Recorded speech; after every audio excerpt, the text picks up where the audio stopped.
Welcome back, everybody. Today is an exciting day. A few weeks ago, maybe several weeks ago now, Home Depot released a stock of the 12-foot Inferno Pumpkin skeletons, and Tom managed to snag us one before they were all gone. So we got word that it is ready for pickup at the store. It was ready a few days ago, and I've heard some nightmare stories where other people waited a few days like we have to go pick it up, and they were sold. They sold them to someone else. So I'm hoping that's not the case for us. We're almost to Home Depot. We're going to find out shortly. As you can see, that we do know that that box is pretty big. It's not going to fit in our normal car. Be prepared if you manage to get one of these yourself. You need some heavy-duty transportation to get it home. So we broke out our van. We're going to see if we can squeeze it in. So let's go inside, check it out.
All right, we had a momentary scare while it took them a while to find it, but we managed to get it in the van. Now, because we have our van set up as an RV, we did have to take him out of the box because despite having big doors, they don't actually open very far.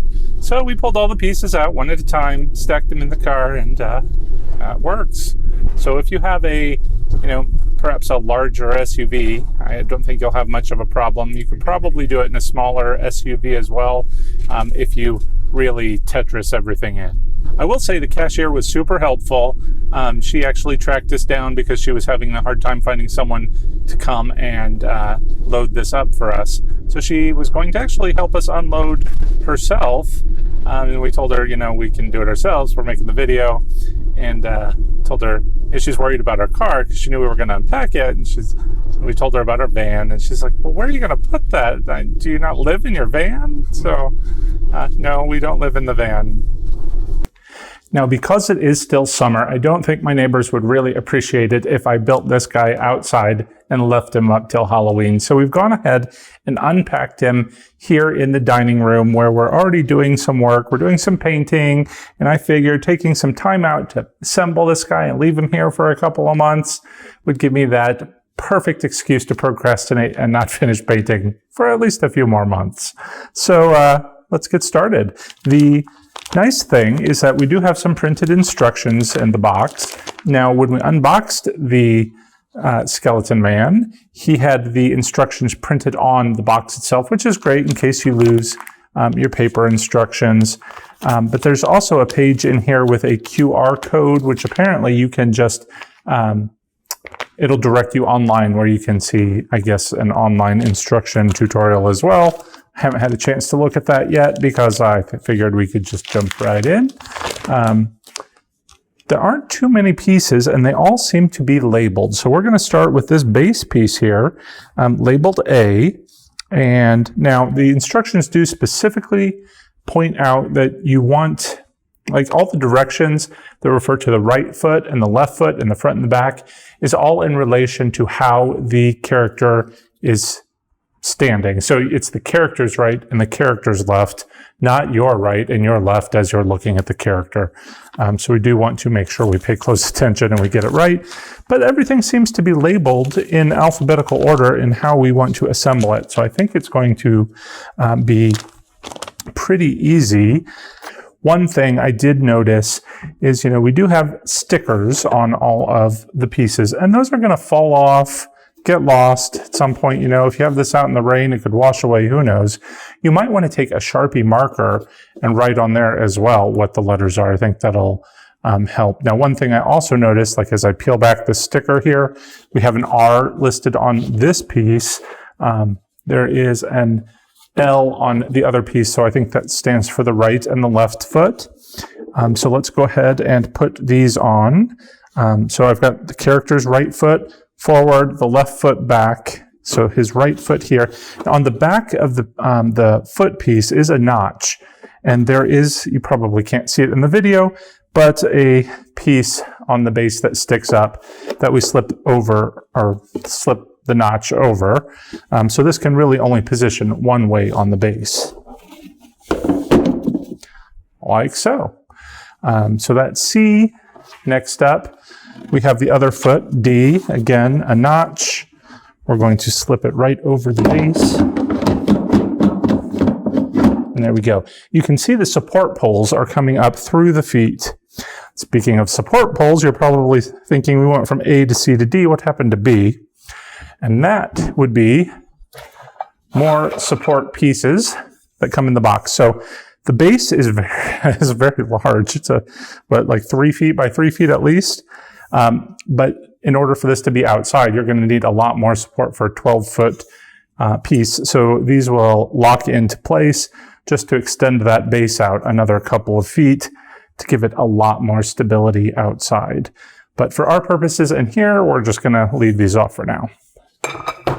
So next up, we have the support poles for the legs. Again, they can only go on in one direction because you have a hole on one side that's going to slip over the locking pin on the base.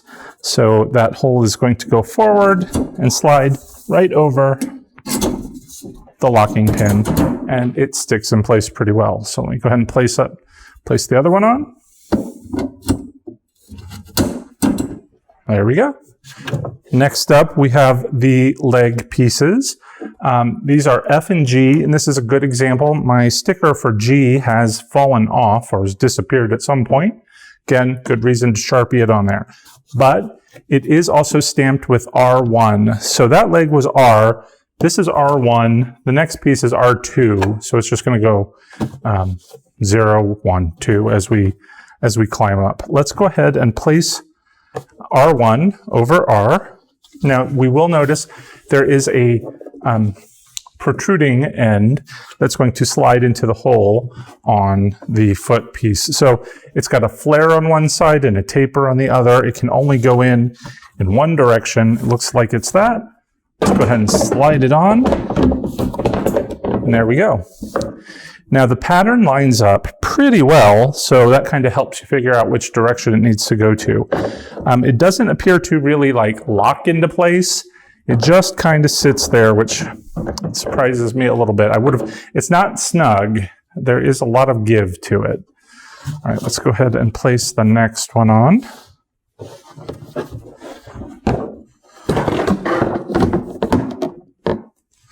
All right, so, putting this thing together is pretty intuitive. Pull, cover. Next thing we gotta do is another couple of pulls, another couple of covers. Next, we have the two poles, H and I, and at first glance, they look the same, but they're really not. One of them is slightly longer than the other. So H is going to go inside of F. That's not too intuitive. Looks like we might need some instruction on that in the future. Let's go ahead and put that on. And then I is just going to slip over the other leg. So next up we have the leg covers J and K. Now the bases again have all these protrusions that are a specific shape and it can only go in one particular direction. Another thing you want to keep an eye on is that the top has an access hole that we're going to need later to assemble the top pieces to get our hands in there. So just keep in mind that that hole goes on the top and it should make it pretty easy. Can you believe how quickly this thing is coming together? It's amazing. This next piece is a little more challenging because we have to put both of these poles on the leg poles, and that's going to support this lower torso piece, which has some wires coming out of the top, and it's got a little bit of a heft to it. So you're going to have to be a little careful. You might want to get a step stool, but I think I might just be tall enough to get this done on my own. But of course, I'm not looking at the instructions. I almost put it on backwards. Let's go ahead and flip it around and try this again. I guess one clue is it has some screw holes that hold the two sides together. Those need to go on the back, and this piece is actually going to lean forward.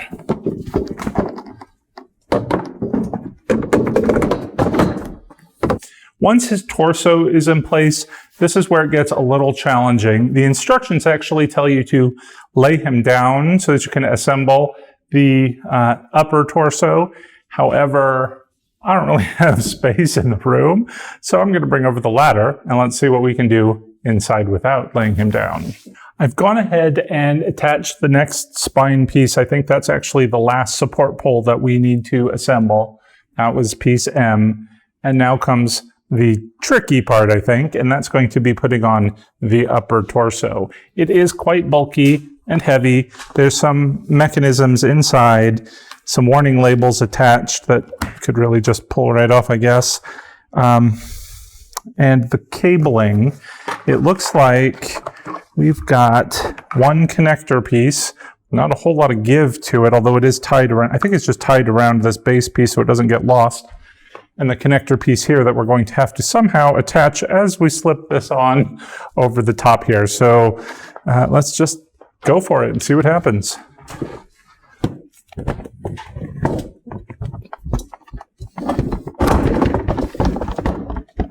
All right, that wasn't really too hard. I haven't pushed it all the way down yet because I do want to connect the wires here.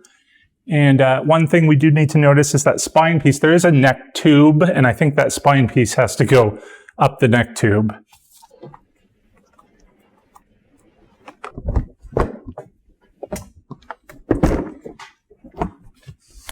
All right, he's definitely starting to take shape. Now that I've got him connected down here, you can see that neck piece really does extend through the tube there. So it's a little tricky getting it all lined up, but it's really not a challenge. All right, pieces O and P are the upper arms. And what's neat about this product is that you can position the arms in whatever direction you want it to be. You just place the arm mechanism over the connector piece there, and it's shaped as a hexagon, so it's not going to change position once we put it on here. You can have it out or down or up, whatever you want to do. For our purposes today, I'm just going to put it straight out. And in order to keep that in place, it does come with an Allen wrench. So we are going to use this to tighten the screw on the back until it does not want to move. It says, be careful not to over tighten it. So a couple of turns seems to have it pretty secure. So while we've got the ladder on this side, I'm going to go ahead and put the hand on as well. Now the hand is sort of anatomically correct with your thumb based as it would be on a normal hand, normal human hand. So the locking mechanism is a little bit different on this. It's a twist and lock.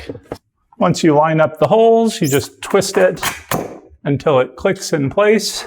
And now we have our creepy hand. I went ahead and assembled the second arm piece. The only thing we have left to do is put on his head. I did skip a couple of steps there. There are some safety mechanisms where you can attach some wires to secure him to make sure he doesn't fall over. I didn't do that for the purposes of this video, but certainly if you're going to put him in your yard, you're going to want to follow those steps in the instructions. Don't take my word for any of that.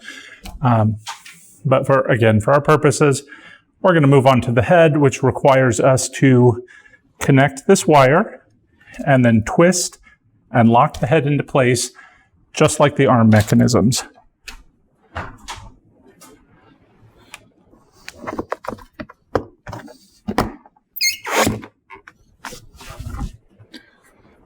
There we go. So the last thing that we need to do actually is to plug in the adapter cable that it comes with. So this cable, it's got a decent length to it. Fortunately, we only have to plug it in to the box. It's about this height on the back of him. So it's a good enough cable, but you're not going to get a whole lot of excess to plug it in. So you're probably going to need an extension cord if you're going to have this somewhere not by your home outlet. But let me go ahead and plug this in, see what happens. There we go. One thing I do not love about the cable is it kind of hangs down here. It looks like we could probably fish it through the legs, and I'll show you that when we take a closer look. But it certainly would have been easier to do that as we were assembling it rather than after the fact. So definitely, I think, do that upon assembly. The instructions, I did check, have that just as like the last step, which is definitely the wrong time to be doing that. But I think he looks pretty awesome. Let's go ahead and bring the camera in and we'll take a closer look. The first thing we see are the motion LCD eyes that really give this character life. The teeth are menacing with the fire effect within them, as you'd see in a normal jack-o'-lantern. Just makes this so lifelike. I would almost like to see, however, that the eyes had a little bit more of a flame to them like you would see in a jack-o'-lantern. Here in the rib cage, we've got more of the fire effect. Look how the vines twist around and form the ribs. And it continues down the arm to these really twisted and gnarly claw-like hands. Let's take a look at the other one.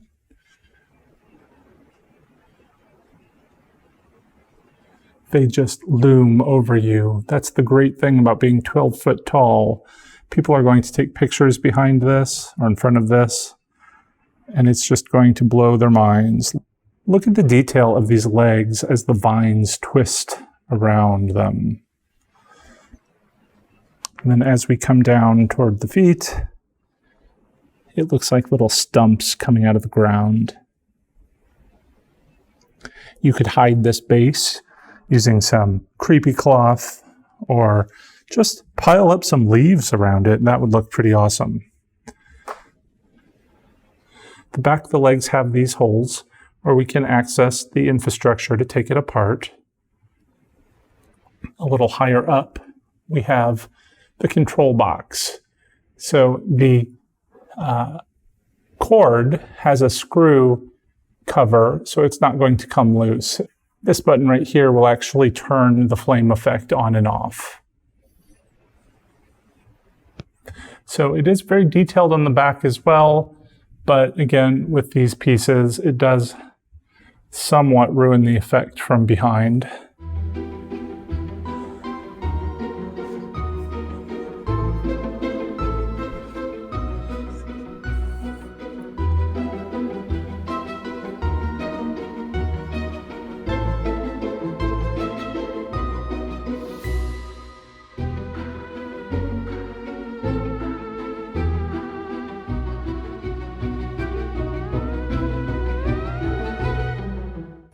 All right, so what do you think?